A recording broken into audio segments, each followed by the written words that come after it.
ఏంటి రమేష్, బస్సు కోసం చూస్తున్నావా? అది రాదు. అవును, అసలు ఎప్పుడు టైంకి వచ్చిందని. ఒక్కసారి పోయి డిపోలో కంప్లైంట్ ఇద్దాం. ఇంకేంటి సంగతులు, నీ వ్యాపారం బాగానే జరుగుతుందా? అస్సలు బాగాలేదు సురేష్. ఏంటి గురువుగారు అలా పరిగెత్తుకుంటూ వస్తున్నాడు? ఏమోరా, నాకు కూడా అర్థం అవడం లేదు. ఆగండి గురువుగారు, ఎందుకని అలా పరిగెడుతున్నారు? అక్కడ అక్కడ అది ప్రాణాలు తీసేస్తుంది. ఏది? ఎలుగుబంట? పామ లేక దయ్యమా? టెన్షన్ తట్టుకోలేకపోతున్నాం. చెప్పు గురువా.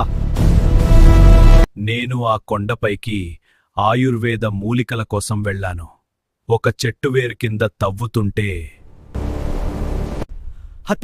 తవ్వితే అప్పుడు అక్కడ ఒక బంగారు బిందె, దాని నిండా బంగారు నగలు. బంగారు బిందెనా? ఆ బిందె నిండా బంగారు నగలా? దానికెందుకని మీరింతలా భయపడుతున్నారు? ఎందుకని గురువా? మీకింకా దాని గురించి తెలిసినట్లేదు. పొరపాటున కూడా ఆ కొండవైపు వెళ్ళకండి. సరే గురువుగారు, ఊర్లో వాళ్ళెవ్వరికీ కూడా చెప్పకండి. మేము ఆ కొండపైకి చచ్చినా వెళ్ళాము. అదే మీ అందరికీ క్షేమం. వెళ్ళిపోండి ఇక్కడి నుంచి. అదే ఆ కొండ. గురువుగారు చెప్పిన మాటలు నువ్వు వినలేదా ఏంటి? నీ కష్టాలు, వ్యాపార నష్టాలు గుర్తు తెచ్చుకో. అమ్మో, వాటిని తలుచుకుంటేనే భయమేస్తుంది. అదే గురువుగారు చెప్పిన ఆ చెట్టు. సరే పద, వెళ్ళి చూద్దాం.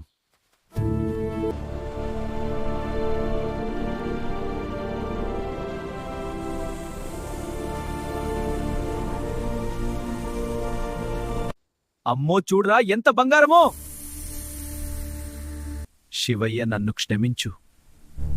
సరేరా, నేను పంచుతున్న నీకు నాకు.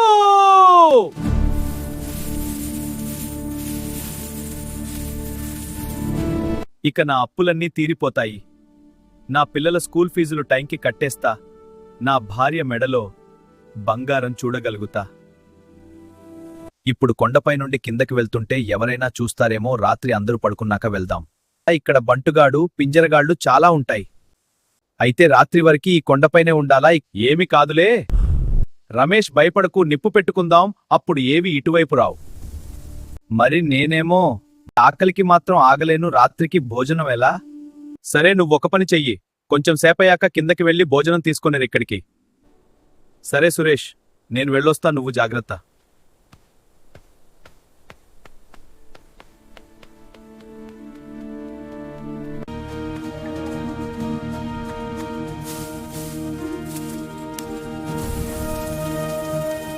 వాడికి నేను ఎందుకని పంచాలి? మొత్తం నేనే తీసుకుంటే అయిపోలే.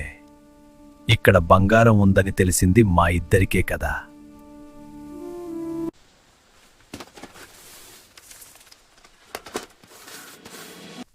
వాడు పైకి ఎక్కేటప్పుడు నేను ఇక్కడి నుంచి బండరాయిని వాడి మీదకి తోసేస్తా. వాడు పోతే మొత్తం బంగారం అంతా నాదే.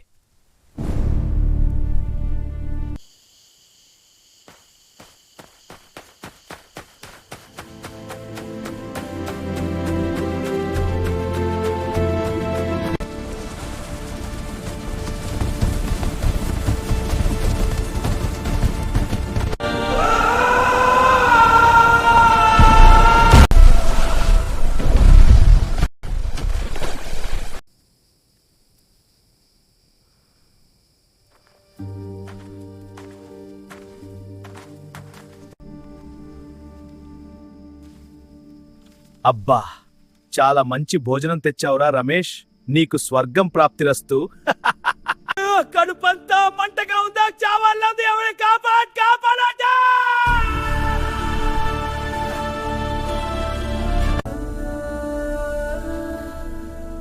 నన్ను క్షమించు మిత్రమా.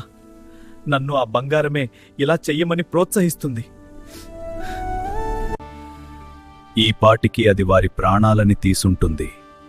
నాకు ఎలా తెలుసు అనుకుంటున్నారా? వారిలో స్వీయ నియంత్రణ నాకు కనపడలేదు. ప్రేక్షకులారా, ఈ కథలో మీ జీవితానికి తోడ్పడే మంచి విషయాలు చాలా ఉన్నాయి, అవేంటో మీరు కామెంట్లో చెప్పండి. మీకు ఈ కథ నచ్చినట్టయితే మన ఛానల్ను సబ్స్క్రైబ్ చేసుకోండి, బెల్ ఐకాన్ నొక్కండి, లైక్ చేయండి మరియు షేర్ చేయండి. మీ మంచి కామెంట్లు మాకు ఎంతో బలమిస్తాయి. కలిసి మంచి కథలు మంచి సందేశాలతో ముందుకు సాగుదాం. ధన్యవాదాలు.